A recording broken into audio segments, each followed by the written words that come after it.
ఎవరు అన్నా ఆయన నీకోసమే ఏంటి గోల్ ఏంటి అమ్మాయిలు ఏంటి ఏంటి అసలు అరుపులు ఏంటి డాన్సులు ఏంటి? అమ్మాయిలు కాదన్నా ఇన్ఫ్లుయెన్సర్స్ అన్న ఇన్ఫ్లుయెన్సర్స్తో డాన్స్ సాంగ్లు వేస్తున్నాను. ఇన్ఫ్లుయెన్సర్ వాళ్ళు మొత్తం ఇన్ఫ్లుయెన్సే చేస్తారు. అది కదన్నా మరి దానివల్లే కదా మనకు వైరల్ అవుతాయి స్టెప్స్ అని. ఆయన నువ్వు ఎందుకన్నా ఇక్కడ అంత గట్టిగా అరుస్తున్నావు? ఒక్క నిమిషం రా అన్న నీతో. నీకు రెంట్కి ఎందుకు ఇచ్చాను సార్? డీసెంట్గా ఏమన్నా పద్ధతిగా కూర్చుంటామని, ఏదో వర్క్ చేసుకుంటామని. ఇక్కడ అమ్మాయిలతో స్టెప్పులు ఎన్ని కాదు. ఒకసారి నేను చెప్పేది ఎందుకు అరుస్తావు? ఒక్క నిమిషం చెప్తా. నువ్వు రా అన్న, అందరూ వింటారు. కూర్చోన్నా, కొంచెం వాటర్ తాగుతావు? రే వాటర్ పట్టరా, కూల్ డ్రింక్, ఆ చిప్స్, ఆ టీ కూడా పెట్టు. అన్న ఏమైనా తాగుతావా? అన్నీ చెప్పేసావు. సారీ అన్న. అరే పట్టుకొచ్చు వాటర్ కాఫీ ప్లీజ్. నువ్వు సీరియస్ అవ్వకన్నా. ఏంటి గోల ఏంటి? అమ్మాయిలతో గంతులు డాన్సులు ఏది ఆఫీసా? నువ్వు రెంట్కి ఎందుకు ఇచ్చాను అనుకుంటున్నావు? నువ్వు చక్కగా రాసుకుంటావు, ఏదో డిస్కషన్ అనుకుంటున్నావు. ఈ గోల ఎవరో అసలు నిద్రపోవట్లేదు మాకు. ఏంటన్నా నేనేదో డాన్స్ వేస్తే నువ్వు అడిగినందుకు వచ్చినట్లేదు. ఏదో నువ్వు వాళ్ళతో వేయలేకపోతున్నాను ఫీల్ అవుతున్నట్టుంది. అబ్బా చా నువ్వు డాన్స్ ఏదో వేసాము వెయిటింగ్. ఉక్క బొక్క ఏమన్నా అల్లు అర్జున్ అయితే డాన్స్ అంటే వెయిట్ చేస్తాను. నువ్వు అల్లు అర్జున్ వైరల్ అవ్వాలన్నా అదే ట్రై చేయాలి. చుట్టుపక్కల వాళ్ళు చెప్తారు అన్న సత్య తోపు డాన్స్ అని నమ్మకం ఎప్పుడు అంతా అబద్ధం. నేనే నమ్మలేదన్నా, ఏదో ట్రై చేశాను. Dialogue emotion. ఏదో కాలేజీలో మిస్టర్ సిఎస్సి ఏదో మిస్టర్ కాలేజ్ అవార్డులు వచ్చాయి డాన్స్ డాన్స్కే వచ్చాయి. ఏం కాలేజే ఏంటో మహారాజా. నువ్వు కూడా డాన్స్ అయితే నువ్వు బాగా యాక్ట్ చేస్తావు, మంచి పవర్ఫుల్ డైలాగ్ చెప్తావు, ఎమోషన్ ఫన్ అంటే ఒప్పుకుంటావు. నువ్వు డాన్సు మేము చూడాలి. ఉక్క బొక్క ఏం కాదు. ఇంత వర్షంగా మాట్లాడుతున్నావు కాదు. ఇంత ఏ సినిమా ఇది? ఇది జీబ్రా అని. జీబ్రా November 22 వస్తుంది. యానిమల్స్ మీద కూడా సినిమాలు తీస్తున్నారా? చూడు ఇది జీబ్రా అంటే మారిపోయిందా? ఇదేనా? ఇదే నల్ల చారలు తెల్ల చారలు ఇదే జీబ్రా. ఓ పిల్లల సినిమా అంటే యానిమల్స్ మీద జూ కాదన్నా, బ్లాక్ మనీ వైట్ మనీ అనే కాన్సెప్ట్ మీద జీబ్రా అని పేరు పెట్టారు సినిమాకి. పిల్లల cinema animal cinema. Line king line king zebra అంటే నేను జీబ్రా అనుకుంటున్నానంటే ఏదో జీబ్రా లైన్స్ ఉంటాయి చూడు, ట్రాఫిక్ ఏదో వాడతారు, అదే జీబ్రా లైన్ అంటారా? లేకపోతే ఈ యానిమల్ జీబ్రా అనుకుంటున్నాను నేను అంతకాలం. చెప్పాలిగా మీరు సినిమా గురించి ఎవరికి తెలియదు. అన్న చెప్పనివ్వట్లేదు, ఎక్కేస్తాను. కాదు ఏంటి ఇప్పుడు ఇక్కడ ఎందుకు ఈ కెమెరాలు గోల ఈ సీట్లు ఏంటి అసలు ఇక్కడ? అది వేరే వాళ్ళు ఇంటర్వ్యూ చేయాల్సింది వస్తానని చెప్తే సెట్ చేసుకున్నాం. సుమ ఎక్కడ వస్తుంది? చాలా బిజీ. పైగా మీలాంటి చిన్న సినిమాలకు సుమ రాదులే. పెద్ద పెద్ద కాన్సెప్ట్ పెద్ద ఎక్కువ నాకు సంబంధం లేదు. ఈ మధ్య బాగా కాంట్రవర్సీ కూడా చేస్తుంది. భోజనాలు తిన్నారా, టిఫిన్ చేశారా అని. ఇంకా కథ కాస్త ఇక నుంచి ఏమైనా చేస్తే ఓకే. ఇంకా అన్న నేనేం చెప్తున్నా అంటే జీబ్రా అదే అన్నాను. చెప్పేది జీబ్రా అంటే యానిమల్ అంతే కదా? జీబ్రా అంటే యానిమల్ కాదు, బ్లాక్ మనీ వైట్ మనీ. మనుషుల్లో ఉన్న బ్లాక్ అండ్ వైట్. మన మనుషుల్లో మనం ఇప్పుడు నువ్వు బ్లాక్ నేను వైట్. నన్ను బ్లాక్ బ్లాక్ అంటే ఆ బ్లాక్ కదన్నా, అంటే షార్ట్ మామూలుగా నువ్వు బ్లాక్, కొన్నిసార్లు నువ్వు బ్లాక్, కొన్నిసార్లు నేను బ్లాక్, అలా మారుతూ ఉంటాం కదా లైఫ్లో. ఆ కాన్సెప్ట్ మీద డైరెక్టర్ అనుకుని పెట్టాడు ఈశ్వర్ కార్తిక్. ఇంటర్వ్యూ అంటే టీం మొత్తం ఉండాలి, నువ్వు అక్కడే ఉన్నావు. ఎవరెవరు ఉన్నారు ఈ సినిమాలో? ఒక్కడవేనా నువ్వు? నువ్వే బ్లాక్ నువ్వే వైట్ కాదన్నా. ధనంజయ్ ఉన్నాడు కన్నడ నుంచి.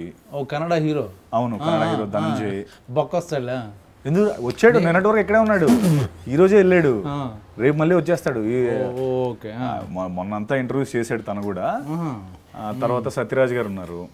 ఇంకోసారి ఆయన మామూలు బాహుబలి అన్ని ఆ సినిమాలకు పక్కన కీరవాణి గారు ఉన్నారు. వాళ్ళ సినిమాలకు ఏమైనా వస్తాడు కానీ మీకు నెక్స్ట్ ప్రియా భవాని శంకర్ న్యూజిలాండ్లో ఉందన్న, వచ్చేస్తుంది తను కూడా. బాగుంది. కవరింగ్ బాగా చేస్తున్నారు. ఫారెన్లో ఉన్నారు. అది కోయంబత్తూరులో ఉంటుంది చెప్పు. కాదండి న్యూజిలాండ్. నేను కూడా ఇప్పుడు వెళ్ళిపోవాలి, టైం అయిపోతుంది. ఇండోనేషియా వెళ్ళిపోవాలి, అక్కడ షూటింగ్ రెడీ. అక్కడి నుంచి మెల్లిపల్లి వేరే కంట్రీకి వెళ్ళిపోవాలి, స్పెయిన్. జెనిఫర్ అని మన ఆవిడ కూడా ఫారెన్లో ఉందా? ఆవిడ బ్రెజిలియన్ అన్న, డైరెక్ట్ ఫారెన్ ఆవిడ. ఇంకా తర్వాత సునీల్ అన్న ఉన్నాడు. సునీల్ ఇంకా సత్య ఏమో నిన్నే యుఎస్ నుంచి వచ్చాడు. ఫుల్ మత్తులో ఉన్నాడు. మత్తు అంటే మత్తు వదలరా ఆ హ్యాంగ్ ఓవర్ లో ఉన్నాడు. అడు నీకు వస్తానని చెప్పాడు, ఫోన్ ఎత్తాడు అంటాడు అంతే. అన్ని చోట్ల అది చేస్తాను ఇప్పుడు. ఆ షూటింగ్కి వెళ్ళట్లేదు ఆడు మత్తు వదలరా అని చెప్పి. నువ్వు ఇంటర్వ్యూలకి ఏమొస్తాడు? నువ్వైతే నువ్వు ఓకేనా అంటే ఏదో నేను నీ పక్కన ఇంట్లో ఉన్నానని ఒక పాపానికి నువ్వు ఇంత దారుణంగా మాట్లాడక్కర్లేదు. ఏమైనా జాలిగా ఉంది నాకు. ఎందుకు జాలన్నా? ఇప్పుడేంటి ఇప్పుడు నువ్వు జీబ్రా అంటే అంత థియేటర్కి పొలమంటే జనాలు వచ్చేస్తారా? వస్తారన్నా? ఇప్పుడు నువ్వు మాట్లాడిన స్టార్ కాస్ట్ అంతా ఉంది కాబట్టి వస్తారు కంపల్సరీ. ఏరే వాళ్ళు ఇక్కడ వాళ్ళు వస్తారు. ఫస్ట్ నేను నీతో అంటే నీతో కాదు, మేము మాతో మొదలుపెట్టాం. ఇంటర్వ్యూలో మిగతా వాళ్ళందరూ వాళ్ళని చూడడానికి థియేటర్కి వచ్చేస్తారు. అమ్మ గోళంలో వస్తారన్నా. ఓటీటీ రిలీజ్ ఎప్పుడు? అది ఇంకా డిసైడ్ అవ్వలేదన్నా. అది తెలిసినా నీకు చెప్పను. నువ్వు అది నేను ఓటీటీలో చూద్దాం సినిమా. నువ్వు ఓటీటీ స్టార్ కదా అన్న. ఓటీటీలో చూడటం ఏంటన్నా? మరి దేనికోసం చేశాను అన్న సినిమా? November 22 థియేటర్లో ఇప్పుడు November 22 రిలీజ్ అవుతుంది. అవునన్నా. ఏం చేస్తున్నారు మీ సినిమాకి? మీ సినిమాకి ఎందుకు రావాలి? ఎందుకు రావాలంటే రవి బసూర్ మ్యూజిక్ డైరెక్టర్ ఉన్నాడు. ఏది రవి బసూర్? KGF, సలార్. మీకు అంటే ఏంటన్నా మా సినిమాలకి ఎవరు కొట్టకూడదు అంటే మా సినిమాలకి కొట్టకూడదన్నా? నీ ఉద్దేశం ఏంటి? డెఫినెట్ కొట్టాలి మిమ్మల్ని. అలా కాదు, మ్యూజిక్ కొట్టకూడదా అంటున్నాను నేను. మీ సినిమాలకి ఎందుకు చేస్తాడని? మా సినిమాలు చేసాడన్నా. ఇప్పుడు మరి రవి బసూర్ మ్యూజిక్ చేయలేదా మా సినిమాకి? ఎవరు చేశారు అనుకుంటున్నావు మరి? మీరు ఉట్టిన పేర్లు వేసుకున్నా. రవి బసూర్ మ్యూజిక్ డైరెక్టర్ ఆయన. నెంబర్ 1 మాదాన్ని చేసాడు. సలార్ 1, సలార్ 2. అవును. మొన్న మా సినిమా జీబ్రా మా సినిమా యాడ్ చేయి. వాళ్ళు ఇప్పుడు రవి బసూర్ వాళ్ళ బసూర్ ఊర్లో మా పోస్టర్ కూడా ఉంది అక్కడ. నేను కనుక్కోవాలి ఒకసారి రవి బసూర్ గారు చేస్తున్నారు లేదు. ఇంకా చెప్పే ఇంకోటి పేరు రవి బసూర్. స్టార్ కాస్ట్ ఉంది. కెమెరా సత్యాన ఆయన ఆల్రెడీ చాలా PC శ్రీరామ్ అంటామేమో భయం వేసిన. ఓకే ఎటకారం బాగా ఎక్కువైపోయిందన్న నీకు. చెప్పు నెక్స్ట్. తర్వాత ఈశ్వర్ కార్తిక్ తమిళ్ స్క్రిప్ట్ అదరగొట్టేసాడు. స్క్రిప్ట్ తమిళ స్క్రిప్ట్ బాగుంటుంది. బాగా చేస్తారు వాళ్ళు. అండ్ ఇంకేముందన్న ఇదే ఇవన్నీ సరిపోవా సినిమాకి రావడానికి? నువ్వు 2-3 నువ్వు టెక్నీషియన్ 3 పేర్లు చెప్పావు, 4 యాక్టర్లు చెప్పావు. అని 4 ఎక్కడ చెప్పానన్నా? 2 ఫారెన్ అమ్మాయిలు. ఓకే, మేము ఒకడేమో తమిళనాడు కన్నడ, ఒకడేమో సత్య మత్తు వదలరా. వీళ్ళు పెట్టేసుకుంటే మీ సినిమా ఫాలో అవ్వండి వచ్చేస్తారా? అన్న కొంచెం టికెట్ ఫస్ట్ November 22 ప్లీజ్ అని ఒక టికెట్ ముందే బుక్ చేసి పెట్టారు. సర్లే అన్న, నీలాగా ట్విట్టర్లో పోస్టులు పెట్టి డిలీట్ చేసే రకం కాదులే అన్న. హ్యాక్ అయింది కష్టపడి హ్యాక్ అది నోరారు మూసినదా హ్యాక్ నువ్వు పెట్టి డిలీట్ చేసి. అప్పుడు అవును హ్యాక్ చేశారు కాబట్టి మేము తర్వాత మేము హ్యాక్ చేసింది వంశీగారికి చెప్పాడు హ్యాక్ అయిందన్న అని కంప్లైంట్ ఇస్తే డిలీట్ చేసాం. ఇప్పుడు అటు వస్తున్నాయి నువ్వు. November 22 రిలీజ్ అవ్వాలా లేదా? అవ్వాలి. మాతో పెట్టుకుంటే చెక్ వేస్తాం. ఏంటి ఇలా ట్వీట్ అంతే. ఇంకేంటి ఏమన్నా ఏంటి సినిమాలు ఏంటి? నువ్వు చెప్పనిస్తే కదన్నా సినిమాలో ఏందని. సినిమా గురించి చెప్పు నాకు. ఈశ్వర్ కార్తిక్ కదా ఫస్ట్. అబ్బో రవి బస్కర్ మ్యూజిక్. ఆయన ఎవరో తమిళ రైటరు. ఈశ్వర్ కార్తిక్ గారు రైటర్. SN రెడ్డి గారు, బాలా దినేష్ ప్రొడ్యూసర్స్. అయ్యి బాబోయ్. సత్యరాజ్ గారు. ఇంకేమన్నా మొత్తం ఫుల్. నేను అడిగింది అసలు ఏంటి ఏమనుకుంటున్నారు? ఆ కథ అంటే మీ సినిమాకి ఎందుకు రావాలి? ప్రతి సినిమాలో స్టార్ కాస్ట్ ఉంటారు, మ్యూజిక్ డైరెక్టర్ ఉంటాడు తెలుసా ప్రతి సినిమా. అంటే ప్రతి సినిమా రైటర్ కూడా ఉండడం వేరన్నా. నా సినిమాకి నేను ఫస్ట్ టైం ఇంత పెద్ద స్టార్ కాస్ట్ పెట్టి, పెద్ద మ్యూజిక్ డైరెక్టర్ పెట్టి, మంచి కథ పెట్టి, ఇన్ని రోజులు అవే కదా నువ్వు ప్రతిసారి కనిపించినప్పుడల్లా నీ దాంట్లో సాంగ్స్ ఉండవా, నీ దాంట్లో ఎవరు సపోర్టింగ్ యాక్టర్స్ ఉండరా, నీ దాంట్లో హీరోయిన్స్ ఉండరా అని చెప్పి నన్ను ఏడిపిస్తూ ఉండేవాడివి. ఇప్పుడు అవన్నీ కలిపి నేను పెడితేనేమో రివర్స్ లో మాట్లాడుతున్నావు. సపోర్టింగ్ యాక్టర్లో క్రేజ్ రావాలంటే ఒక యాక్టర్ ఉండాలి. ఆడ ఏ సినిమాలు ఉంటే ఆ సినిమా హిట్. వాళ్ళు లేకుండా సినిమా తీసు అదే కదా నాకు డౌట్. ఇక్కడ ఎవరు వరుస సపోర్టింగ్ యాక్టర్ ఎవరైనా? ఇంకంతేలే నీకు ఎవరు బ్రహ్మ. ఓ సారీ అన్న, నీ గురించి లేకుండా సినిమా తీసేసావు నువ్వు. నీకు ఇచ్చే డబ్బుతో నీ రెమ్యునరేషన్తో మేము సినిమా తీయచ్చు అన్న. అందుకే అప్పటికే ఆలోచించాం. ఇలా గోల్ చేస్తే మొత్తం అలాగే కంపు చేయండి అందరూ కలిపి. లేదన్నా నిజంగా ఫస్ట్ కన్సిడర్ చేసి. పక్కింట్లో కీరవాణి గారు ఆస్కార్ అవార్డు పెట్టుకుని నువ్వు ఎవరో రవి బసూర్ నా వేరే చాటుకు వెళ్ళిపోయావేంటి అన్నా? వాళ్ళు పక్కనే కూడా రాజమౌళి గారు ఎక్కువ వస్తుంటారు. వాళ్ళని అడిగి ఏమన్నా లైన్లో కొంచెం హెల్ప్ చేయండి, 2-3 సీన్లు చెప్పండి అని అడగచ్చు కదా. అంటే నేను చూసినప్పుడల్లా లోపలికి వెళ్ళిపోతున్నారు అన్న.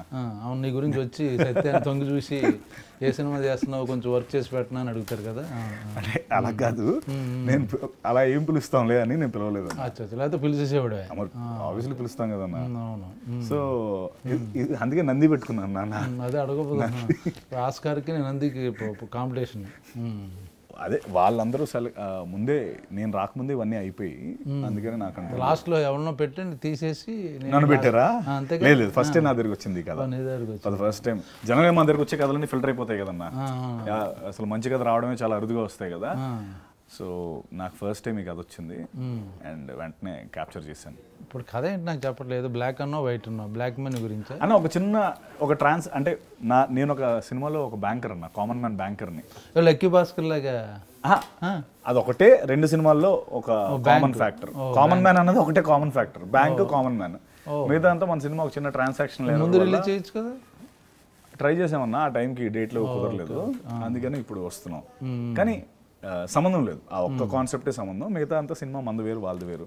ఇప్పుడు ధనంజయ్ వరల్డ్ ఏమో కంప్లీట్లీ గ్యాంగ్స్టర్ వరల్డ్. ఈ వరల్డ్ 2 వరల్డ్స్ కలెక్ట్. అచ్చా, ఇప్పుడు అన్ని వరల్డ్ 1 by 1 సిరీస్ తీస్తున్నారా? ఈ వరల్డ్ ఆ world part 1 part 2 universal world అదా ఏంటిది చెప్పు. అంటే వరల్డ్ అంటే పార్ట్ 2 పార్ట్ 3 అన్న. నాకు తెలియదు ఈ మధ్య అన్ని. అంటే నువ్వు సలార్లో ఉన్నావు కాబట్టి నీకు ఏంటన్నా నీ పేరేంటన్నా సలార్లో? నీకెందుకు చెప్పన్నా, వద్దులే ఆ సినిమాలు ఈ సినిమాలు వేరు, దాని గురించి డిస్కషన్ నెక్స్ట్. అడుగుతున్నాను మామూలుగా, నీ ఆ వరల్డ్ కాదులే అన్న, ఇది అంటే మా వరల్డ్లో ఈ ఒక్క వరల్డ్లో ఒక 3 వరల్డ్స్ ఉంటాయి. ఆ వరల్డ్స్ అన్ని కనెక్ట్ అయ్యి మేము ఎలా సాల్వ్ చేస్తాం ఇష్యూని, ఆ ట్రాన్సాక్షన్ ఎర్రర్ వల్ల నా లైఫ్ అప్సైడ్ డౌన్ అయ్యి కామెడీ, నేను సత్య కామెడీ చేసుకుంటూ హైస్ట్లు కాన్లు ఏదో ట్రై చేశాను అన్న. నువ్వు comedy? Yeah, baby steps. Very good comedy. This is comedy. Okay. So ఏదో చిన్న ఫుల్ ఫన్ ఉంటుంది నాది సత్య అది. ప్రియమణి శంకర్ మేము ముగ్గురం కలిపి నార్మల్ అన్న ఫన్ ఉంటుంది అని అడుగుతావు, ఫుల్ బాటిల్ చేసి నాతో అసలు ఏమన్నా అసలు అది రిలీజ్ అయ్యి మాట్లాడుకుందాం, దీని తర్వాత అవుతుంది కదా, దానికే ఇది ఆది. అదే మొత్తం అంత పెద్ద క్యారెక్టర్ నువ్వుంటేనే మేము చేస్తామని పెట్టుకుంటే ఇదన్నా నువ్వు నన్ను రోస్ట్ చేసే పద్ధతి. ఇప్పుడు నవంబర్ 22 నవంబర్ 22 జీబ్రా అంటే సాలార్జంగ్ మ్యూజియంకి వెళ్ళి మేము జీబ్రా చూడాలి. సాలార్జంగ్ మ్యూజియం కాదు, నేను మొన్న కెన్యా వెళ్ళి జూలాజికల్ పార్క్. సాలార్జంగ్ మ్యూజియంలో జీబ్రా ఎందుకు ఉంటుంది అన్న? ఫోటో ఉంటుంది కదా, ఫోటో చూసి ఫోటో కోసం అక్కడికి వెళ్తావా? వేసావు దొరికేవలే కానీ అది టెస్ట్ చేస్తున్నాను సెన్సెస్లో ఉన్నావా లేదా అని. సో అదన్నా, సో నువ్వేనా నాకు కొంచెం ఏం చేయాలి, ఇంటర్వ్యూ చేసి సపోర్ట్ చేస్తే తక్కువేం కాదు. మాకు ఇక్కడ పుష్పకే అడుగుతున్నారు నన్ను, కుదరట్లేదు ప్రమోషన్లకి. నేను నీకు జీబ్రాకి వచ్చి నీకు ఇంటర్వ్యూలు, పైగా నువ్వు అక్కడే ఎవరు ఈ కాస్ట్ అంటే ఎక్కడెక్కడో ఉన్నారన్నారు. నీ ప్రమోషన్ నీ యాక్టర్లే రావట్లేదు, హీరోయిన్లే రావట్లేదు, మళ్ళీ నేను ఇంటర్వ్యూ అన్న రావట్లేదు కాదు, వస్తున్నారు. నేను మొదట స్టార్ట్ చేసాను నీతో, నేను ఆపేలేదు. ఫస్ట్ మంది స్టార్ట్ అయితే అందరూ ఆటోమేటిక్గా జాయిన్ అయిపోతారు అనేది పాయింట్. అంటే వాళ్ళు ఉంటేనే చేస్తావు నువ్వు డెఫినెట్లీ. నీకు అంటే ఫాద్ ఫాజులు బన్నీ నీకు రేంజ్ అంతే పక్కన పెద్ద పెద్ద. ఎలా ఉందన్న ఎక్స్పీరియన్స్? పుష్ప 2 అయినా చెప్పొచ్చు కదా, లీక్స్, బ్రహ్మాజీ లీక్స్. ఇప్పుడు మొత్తం అదే వేస్తారు తప్పించి వేయరు. మాది ఏదో కొంచెం మాది పుత్తి చినిగిపోద్ది అంతే. అంతేనా? కొత్త చింపి పారదొబ్బుతాం ఇంతేమో, ఇదే కొత్త చింపి పారదొబ్బుతాం. ఇదే ప్రభాస్ ఎలా చెప్తాడు సలార్లో? ప్రభాస్ అయితే కొత్త చింపి పారదొబ్బుతాం. ఎన్టీఆర్ అలా చెప్తాడు. ఎందుకు ఇవన్నీ నేను అడగచ్చు కదా? ఎన్టీఆర్ అలా చెప్తాడు చెప్పు. ఎలా చెప్తాను? తారకాన్ని అడగాలి. నువ్వు ఎలా చెప్తావు అంటే నేను చెప్తాను కానీ అతని ఎమోషన్ ఎలా ఉంటుంది తారక్ది? కొత్త చింపి పారదొబ్బుతాం. ఇంకా ఏంటిది చెప్పాను, అంతే వచ్చి నాకు. వదిలే, ఎక్కువ అడిగితే దొరికిపోతాం అందుకే ఎందుకు వచ్చింది. ఓకే. ఇప్పుడు మొన్న అదేంటిది మన రామ్ చరణ్ స్టిల్ వచ్చింది, ఇలా కూర్చుని. అవును, అలా ఫీల్ అవుతున్నావు నువ్వు? అలా కూర్చుని కలజోడి ముందు కలజోడి లేదా ప్రభాస్ అనుకుంటున్నావా? అంటే అనుకునే హక్కు కూడా లేదన్నా. అనుకోవడం వేరు, నా ముందు చూపించడం వేరు. చూపించుకో ఎప్పుడు అలాగా. ఏంటి ఇప్పుడు సినిమా పేరు? జీబ్రా. అది ఆ యాటిట్యూడ్లో ఉంటే కరెక్ట్. ఏంటి ఫీల్ అవుతున్నావా? లైట్గా ఫీల్ అవ్వకు, చాలా దరిద్రంగా ఉంది. మామూలు క్యాజువల్ కూర్చో. ఇప్పుడు ఏంటి రవి బసూరు సలారు మ్యూజిక్ డైరెక్టర్ పెట్టుకుని మాస్ హీరో అయిపోదాం అనుకున్నావా? మర్చిపోయి ఆయన మాస్ హీరోకి బ్యాక్గ్రౌండ్ చేస్తుంటాడు కదా. నువ్వు నీకు కూడా చిన్నగా కొంచెం చిన్నగా ఏంటి ఎలా ఎదగాలి కదన్నా. నువ్వు సింధూరం చేసినప్పుడు లేదా నీకు? మరి ఏమైంది ఇప్పుడు? అవుతాయండి.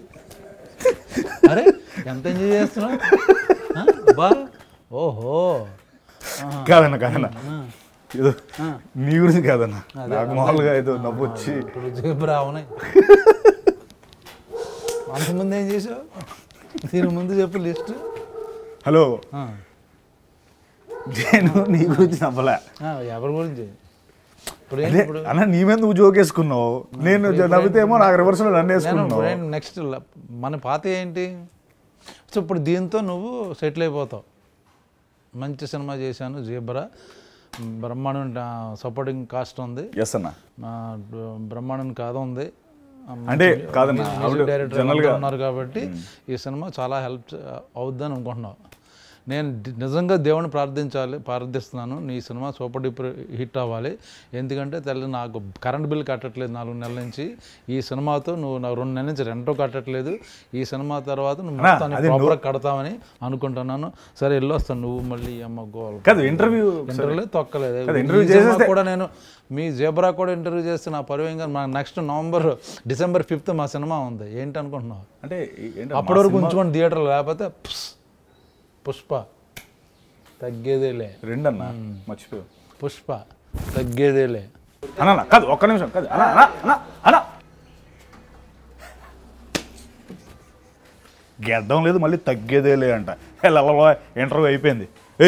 ఎడిట్ చేసి వేసేయండి రా ఈయన తెలియకుండా. ఓకే.